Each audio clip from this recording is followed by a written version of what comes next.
guys, welcome back to my channel. It's me, Nicki, and today we're gonna be talking about the Super Freaky Girl Queen Mix remix. Okay, let's talk about it. Okay, because these female rappers snapped.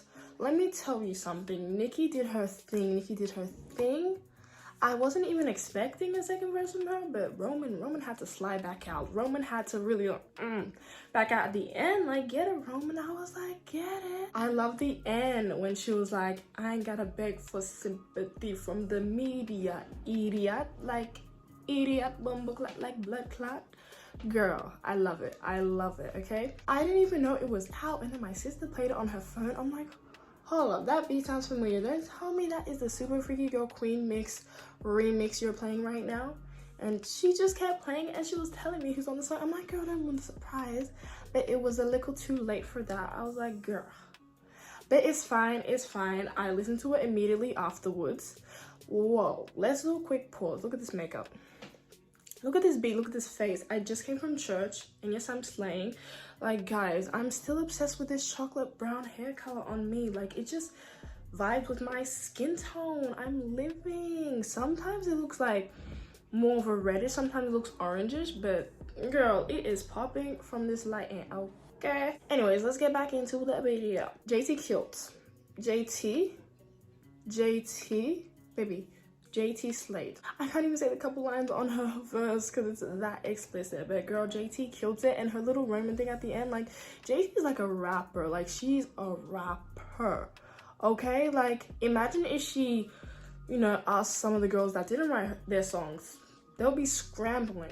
The deadlines will be passed. Like, they wouldn't hand it in on time because their ghostwriter isn't ready. Like, to be a rapper and ready for Nicki to tell you, like, hey, I need a verse from you, and you deliver immediately, expeditiously, come on, that is a rapper. JT was number one for me. I'm not gonna count Nicki's verses because, you know, it's her song. I think I really liked Malibu's. Malibu started to grow on me, especially her second verse, and then Nicki kind of like used her second verse flow, and I really loved that. So Malibu definitely killed. I love her voice though. I liked Akbar slayed. I liked Bia, but Bia's verse was kind of giving, like, it wasn't really giving bars. Like, Bia, when you listen to Bia, you don't expect bars. You just expect her like soothing voice, her calming voice, and just like, you just expect Bia. You don't expect like hardcore rapping, but you know, that's Nicki's sister, and her verse was cute. It just wasn't as hard as the other ones. But Katie got bands. To me, she's a good rapper. It's just like her flow, I just didn't really vibe with it. I think if she changed her flow a bit and like the way she delivered the bars, I think it would have sounded way better. But as a whole together, everyone was just amazing. Like, you can't fault that. You can't fault Nicki helping the underground girls. Actually, there was two mainstream artists on there already, Bia and JT from the City Girls. So, and the rest were kind of like underdogs, like, you know, they're starting to get their grind on. So people were saying, oh, she should have gone with mainstream girls. Like, people like to hate on Nicki no matter what. If she were to go with the mainstream girls, it would be, oh, you should have helped the underground girls, people to get opportunity to get shine. This is Akbar V's first number one. Most of these girls, their first number one on iTunes. So, and it's number one on the ARIA charts. Like, it's a lot. So, like, she's giving the underdogs opportunity. You know what I'm saying? Like, be happy for that, but people will always find a problem, especially when it's Nicki. When it's Nicki, girl, damned if you do, damned if you don't. Now I know why Nicki doesn't care, like, about the public, because they will swish and swash, they'll change their perceptions. Like, can you imagine, you know, being the queen of rap and getting the underdogs, getting girls, rappers, female rappers who need this opportunity on the come up, getting them on a song together, and people still hate? Like, how crazy. Like, people were saying, oh, she fell out with the mainstream girl, that's why she doesn't. Like, girl, this Megan and Nicki beef, I feel like it's more fan fueled. But Nicki and Megan, I think they do have some sort of issue, but like, it's getting more blown up because of the fans. And that's exactly what happened to Cardi and Nicki. They didn't have a problem. They saw each other at the Met Gala. It was fine. And then the fans kind of blew it up. And then, you know, that's how shit starts. So I think you guys should like simmer down a bit. But Nicki only really has a problem with Cardi and Megan. Otherwise, what other mainstream girl is she fighting? what other one? Because she's cool with Sweetie, she's cool with like all the girls, to be honest with you. It's just them. They always say her name. She never mentions anyone. She shows love, but she never like goes in on anyone. The girlies be calling her name out and saying all this stuff like, oh, and pretending to be a Bob, this and that. Like, because they know using Nicki's fan base and Nicki's name holds power. Guys, I'm not a hardcore Bob or anything. Like, for me, if I'm really honest when it comes to Nicki, I'm not going to force myself to like a song when I don't.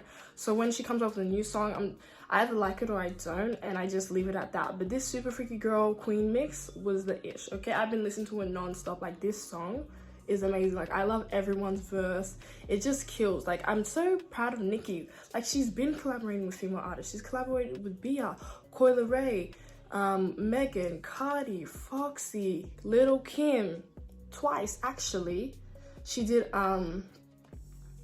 Everywhere You Go, People Wanna Know, Wait a Minute, Let Me Skate a Bit. Like, she did a song with Kim, that one, and then she did Freaky Girl with Kim as well. So she did 2 collabs with Kim, and she collabed with Trina.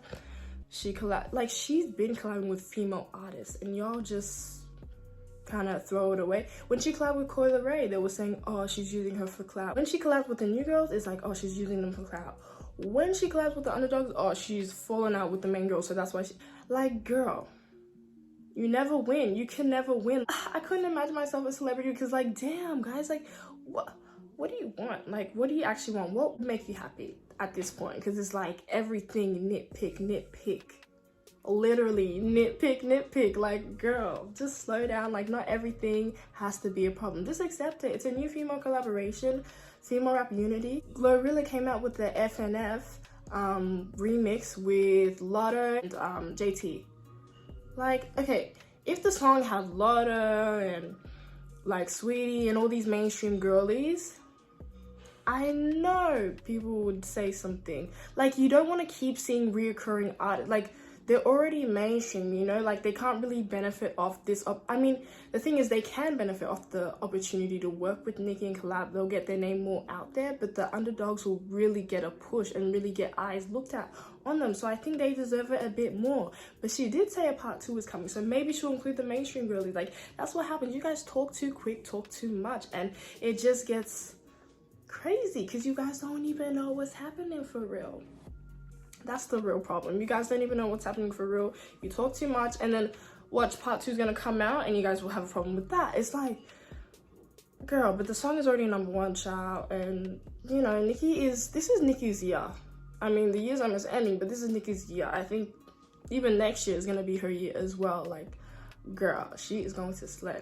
And can I just say this, can female rappers stop being entitled? Like, Nicki came up when it was just, there weren't really female rappers out there doing it like her. Because Kim, I think Kim was in jail. She just came out and she was trying to like rebrand herself. Like, she didn't expect collabs from female rappers like that. You know what I mean? Like, these new girls, like, they show love to Nicki, They expect Nicki to be like, oh my god, thanks, have a feature. Like, you can't just get it like that, especially when you're not mainstream, because Nicki's smart. If she gives you a feature, people are only going to be like, oh, you're only known because of Nicki feature. So she lets you work hard and lets you get more known to the point where it's like, okay, da-da-da-da-da. But it's also a risk to her because people are going to call her clout chasing. So it's like, she knows the stakes. She knows what she's up against and how it's going to look. So she'd rather it look like you worked hard for it than you just only got where you were because of that feature, you know? Because imagine how annoying that would be if people kept bringing that up to you. But like, these new girls, like, why can't you just show love to show love? Why do you have to expect something in return? Especially when you're so new to your career. That's why Asian Doll, girl, you expecting Nicki to just give you a feature because you've been so supportive? Like, that's not how it works. You don't do something and expect something in return. Like, because then it won't happen. If you do something genuinely from your heart and it happens, then that's your reward. You don't go into something thinking you're gonna get something back. Like, you know, that's how you differentiate people's intention and their good heart and genuine vibes. So these new girls need to relax. Even Erica Banks, girl, you're not that popping yet. Like, slow down. They could have potentially messed up their chance to get a Nicki feature in the future. So you guys messed up. Who knows? Maybe Nicki's very forgiving. She forgave JT and she got a feature, so you never really know. And yes, of course I was shocked when I saw JT on it and No Young Miami. I was like, ugh. But JT does solo features all the time. She likes to rap.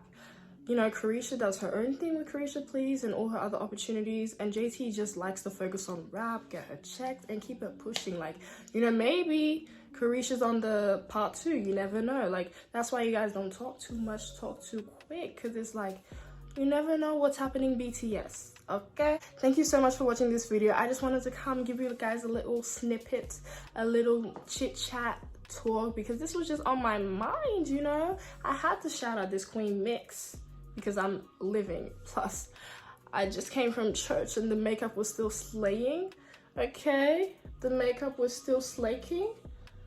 This highlight, this is the ABH Glow Kit. Like, come on. Come on. Enjoy this short hair for now because I'm going back to straight bundles. It's gonna be long. I think about 22 inches, jet black, long straight. I'm gonna do like a leave out. Middle part bust down. I'm gonna give you a little Nicki, you know what I'm saying? A little Nicki Minaj. But yeah, for now, we'll just do these little waves and chocolate brown waves, as I like to call it.